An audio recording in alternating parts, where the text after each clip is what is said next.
Kaya.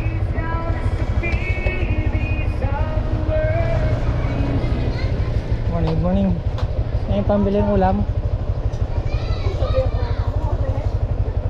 Patay ka ba?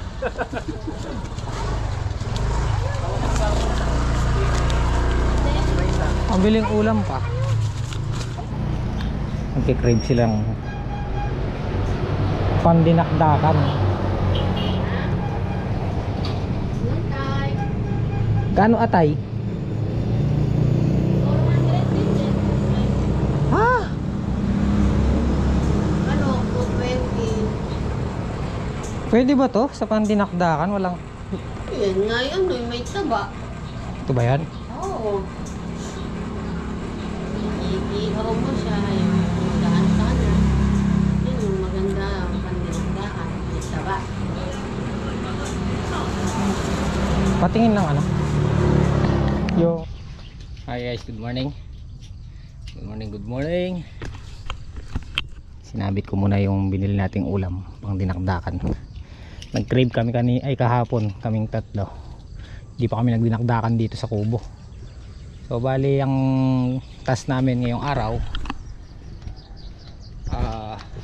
patutubigin ulit tong ampalaya at saka lalagyan ng abono. Sabugan pa natin mga 2 bulto pa. Baka sakaling lumaki pa yung ano, baka sakaling lumaki pa yung mga bunga. Tapos ito nga pala, inuunti-unti na ni Kalampag tanggalin. Ganda pala ng balag pag meron agad siyang abang na tulo sa gitna. Hindi siya naglulundo. Kasi kung wala to, sigurado itong atap na to nakaganyan na. Kaya sa susunod, pagka nagbalag tayo, kagad meron na tayong ano, tulo sa gitna. Kung mag-intercropping tayo, baka lagyan natin ng ano, sili. So kunin ko muna yung kulong para makabili tayo ng abono. Kaguhit na sila. Dilig ulit dahil naka-abono na tong mga to guys. Naka first abono na. Yun o. Yay.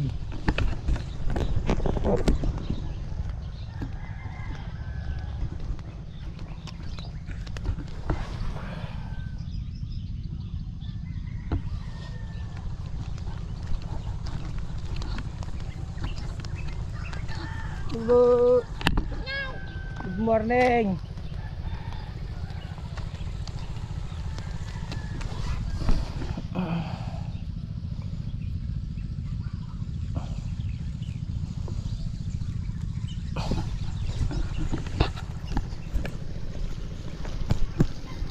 Oop. Asa si Kalampag? Wala pa? Diyan. Diyan.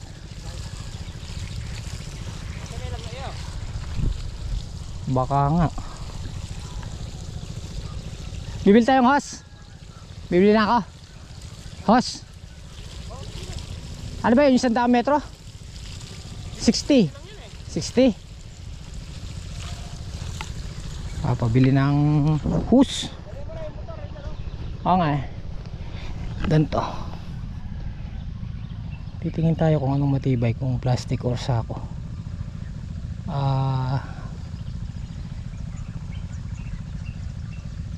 60 meters ata to. Ayos ko lang pag eh. Wala kang ano, ihawan. Meron dan.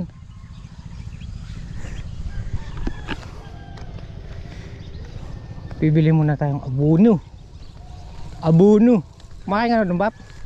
Makain nga ba nun? Oo, yung nilayapan. Nilayapan na gano'n.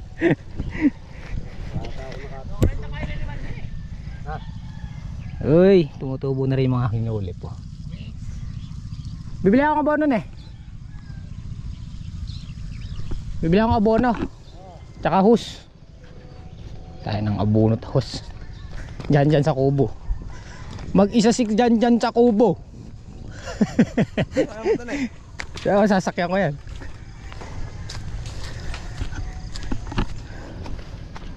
Payari na sila guys, dito na. Yun nandun nadiligan na. Ganda. Oh, kita na sa ano. Oro.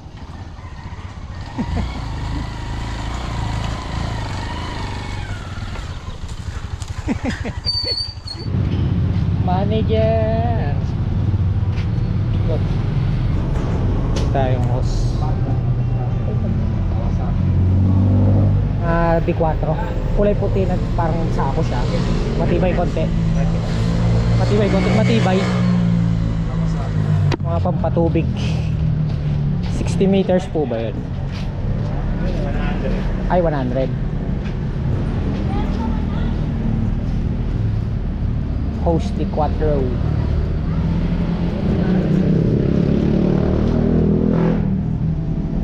Manager. Sa Shopee yung mga ganito 1-2 lang. 1-2. Parting ko na pala mamaya hapon.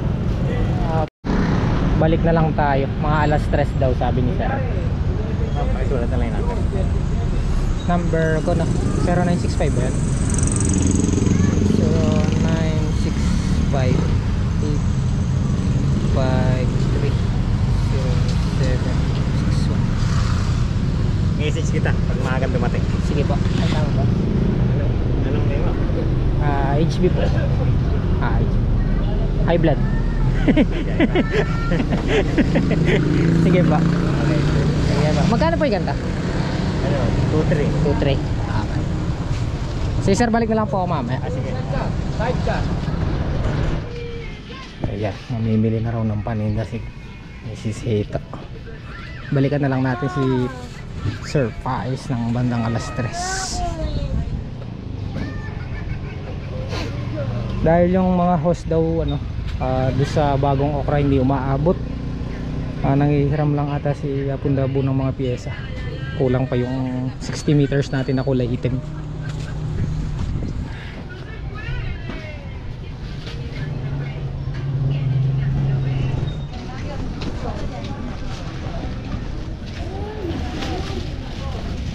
Sa kanya nabili niya. Sa akin hindi. Babalikan naman mamaya. Mga paninda. Tala. Ayan. Babayad na rin daw ng tubig. Tamang tama lang pala na naisama rin natin si Mrs. Papamili siya ng paninda at saka ayan, magbabayad siya ng bills. Dahil dumating na si Judith.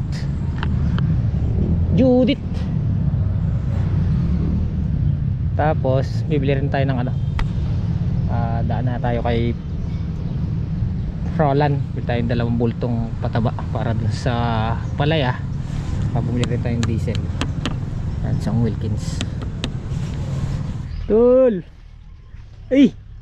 Anin ko sa kanila, lagaw na lang yung patay, konti lang pala. Ang sarap. Oh, dinakdakan ala John Mark. Papa stable na si father. Mukhang magpapaano na siya, papatanim. Nakausap ko si Bapang Pogi. Oh. Yung may-ari nung katabi natin dito. Oh, sabi. Kausapin daw niya yung kapatid niya. Yung isa pang dito, Banos. Ayan isang pitak. May kalahati ito, wala Wala. Mga nasa 3,000, 4,000 ganyan.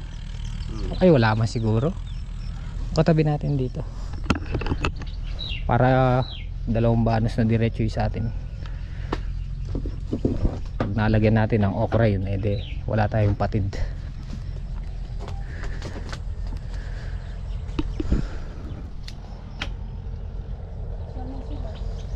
Gaganda pa nung pinusuan, kaya lalagyan namin ulit ng abono. Puro diretso yung mga pinusuan. May load ka ba? Ha? May load ka? Meron. Call mo lang sa akin. Tawagan na natin para sabay-sabay na. Hindi ka kami kumain doon sa bayan dahil mukhang ka akong masarap yung bibirahin mo eh. Oo, hindi. Hindi, kakain ako. Kain tayo. Panalo yung ano. Mga anak. Paten. Oh, oh. Iyaw lang. Paten. Ay, tayo, lumamaya ka rin. Narito, sa tabago. Papa-stable ka na eh. Paruto mo na yan. Lipo, kape yo. Tsaka siya pa. Try kay pam. Yang kay pa. Ano ni kanya ni malangi. May isan may haning hatlong banos. Yo. Pulo mong gil. Magputi wala. Kapulong kilo. Wala ka na po. Mamay na. Lara mo ate ka na naman yun eh. Ang lalo pa, kaya sibuyas.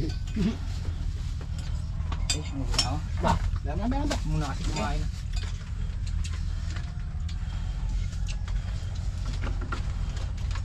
Panalo. Mukha ka ulit nito mamaya na ito.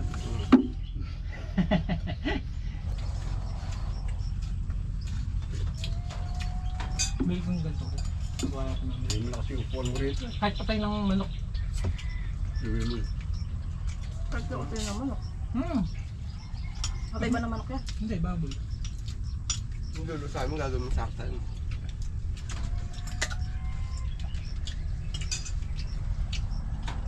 Panalo. Panalo na. Pwede na mag-asawa. Pwede na tayo magtayo ng ano, O sinabi kong pwede na mag-asawa, may sanipan. restaurant.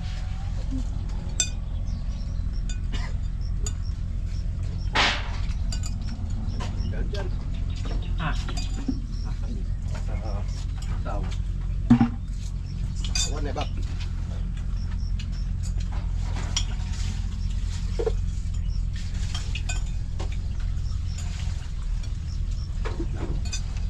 ah, Naman. 3 taon na yata naming binabalak to. Ngayon lang natuloy. Hindi nakdakan na yan. Malapit siya maglugaw. Wala. Nakain sana kami. Wala lang ako. Nakita ko kasi yung lomi doon sa ano, palengke eh. Mukhang masarap. Kaya may kumain.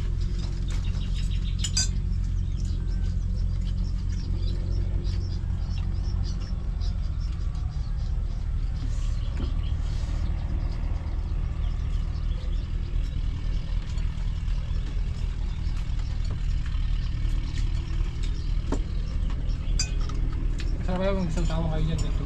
Toyo ka naman. Okay guys, dito na ulit tayo sa Kubo. Bali, hinatid ko lang si Mrs. tapos pinagigibnar natin ang tubig doon sa tindahan. Tapos na yung ano niya, tapos na kayo doon eh. Tapos na silang mag-delegs nung bagong okra. So spray na lang yan mamayang hapon. Tapos ito, 2 bulto. Tapos habog pa nila sa balag, yung palaya. Ito lang sa gilid. Tapos nga ayan, unti-unti nang tanggalin yung baging ng sitaw.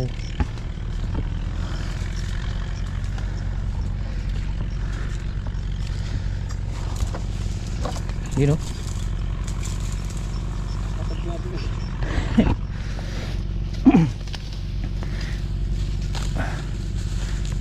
Unti nililinis na para pagka panahon na wala na talaga yung ampalaya, konti na lang linisin.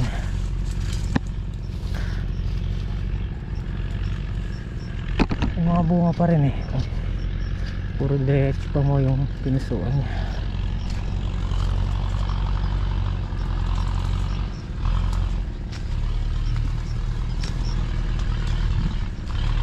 Sabugan pa ng abono baka sakali mapaganda pa. You know, kain, Hey guys, kain po tayo. Sari-saring ulam. Sari-saring istorya. Miswa, Lagat. lagat, Tinapa. Manok. manok. Powered by Apon Dabo naman. Kanina nga yung Secret yan, secret. si Jan Jan. No, diba? Ay, lamesa na po ako para tabi-tabi kami. gawang nagawa natin naman. Paiglip po ah.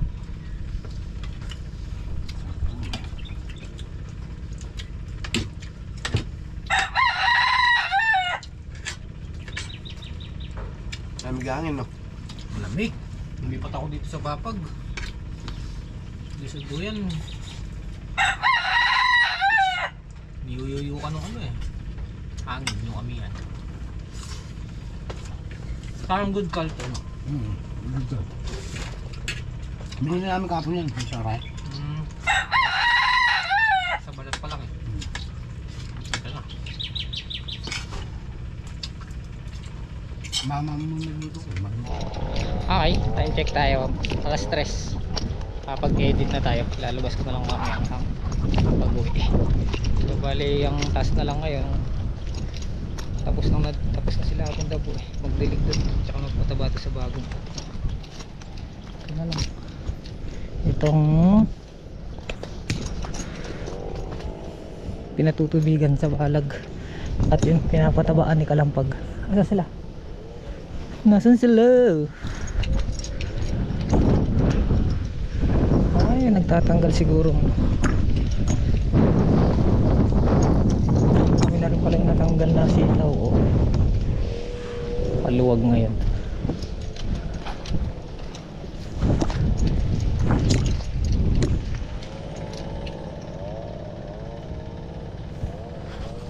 Andun sila sa silihan.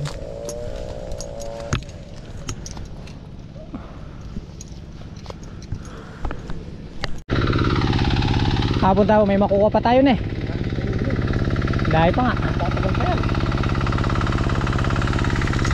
Puro diretso pa mo ah. Baka mag-iis na yan eh. Yan, nakapataba ngayon. Ito na, nakita ko. Gunda. Eri na eh. Eri na. Ito sili ka, grass cutter na lang. Grass cutter na lang, tapos spray na lang. Pwede. Pagka ganyan, di mo may spray yan. Madadali ng tulad nila. Tinatapakan mo na eh.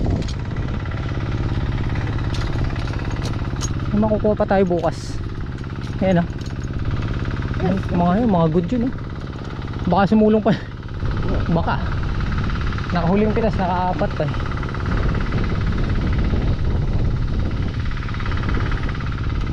Pags. Eto guys, yung nakausap ko yung may-ari kanina. Kausapin daw niya yung kapatid niya. Tinanong ko kung maglalagay pa sila. Eh hindi daw sure. Pero sabi ko kung gusto nilang parkila. Siguro nasa ano to. Nasa 3,000 square meter. Ayun ang mula doon. Para karugtong na lang din ng bago nating okra. So kung makukuha natin to, 2 banos yung ating tataniman. Ito bala ko ding okrahin kung sakaling makuha natin.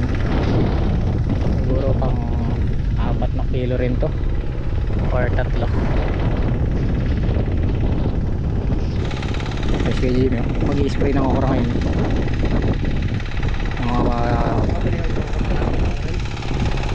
Pagi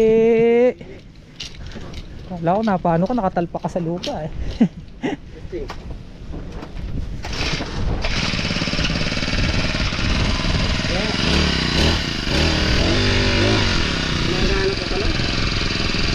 Yan yung binili natin ng spark plug 4 stroke.